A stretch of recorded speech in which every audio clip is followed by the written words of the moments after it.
And we have multiple-time tag team champions, WXWC4 longest reigning tag team champions, the incredible, the incomparable Supastar Whiplash, the absolute Kris Kage, Zoltan, left hand on top.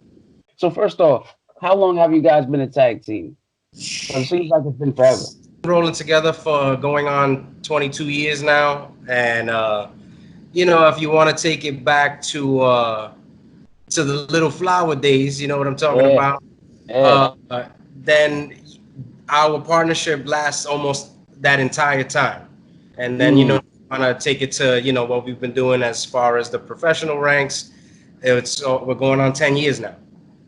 What are some of y'all's inspirations? Were you more inspired by other tag teams coming up, or was that just y'all both decided to get in the ring and decided to get together? How'd that work? We both grew up liking wrestling, like separate before we got together as a team and before we got together as friends and shit. But I look up to a lot of smaller dudes because I'm little, so you know what I mean. I always like that kind of style of wrestling. But once we became a tag team, it was crazy. Like we like a lot of tag teams too. So we like Four Horsemen, we like Rock and Roll Express, Midnight Express. We like a lot of classic tag teams. We're not really into too much of the current style of wrestling. I was always attracted to the best talkers, the best showmen, the best. I'm a big Mr. Perfect fan growing up. If my influences, especially I would say before we met, I would always attribute my influence to Ric Flair, Shawn Michaels, Shane Douglas, and Mr. Perfect. Almost immediately, being together, we knew that tag teaming was in our future together. Right. And that's when the focus on tag teams really kind of came into play. And like you said, studying everybody from the Rock and Roll to the Midnight to, some of the modern teams today. But for us, you got to take it back in time if you really want to learn. You know what I mean? When you first started tagging, was it instant chemistry or was it kind of like a bumpy road? Instant. Nah, it's instant. So did this make you guys better friends, or do you get tired of working with each other? Yeah. Like, man, if I have to see this guy today. Because we did everything together. It was always like we did wrestling together. We hung out together. Like it was just always, we chased skirts together. So, that too, yeah. And it's just, it made us closer together, of course. Like now it just gave us more things to talk about, more things to think about, more things to analyze, more things to just everything. We just got closer. I think the relationship reflected in both arenas. I think our personal relationship made us stronger tag team partners, and I think being strong tag team partners made us closer friends. But when it comes to that elbow drop, I challenge you to find me a better one. And then when you're talking about him and that stunner, we like to call it the whippersnapper.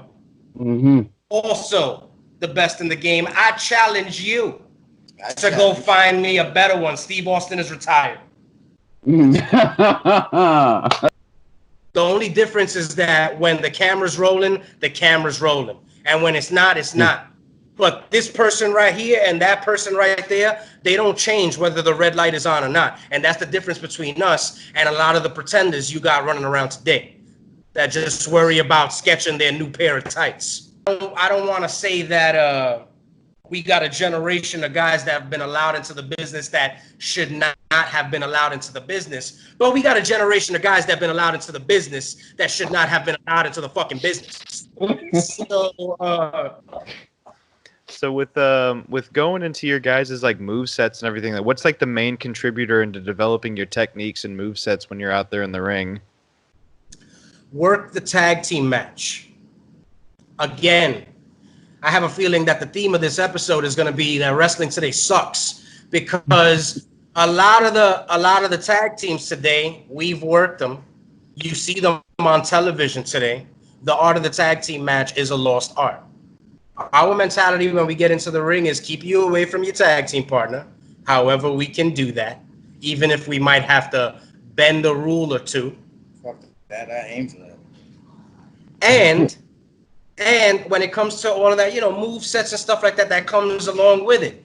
You know what I mean? Our double teams, again, not looking to be flashy, not necessarily looking to razzle and dazzle anybody, looking to hurt somebody and make sure that you cannot reach your tag team partner. And I think if we accomplish that goal, our batting average in our tag team matches stays pretty high.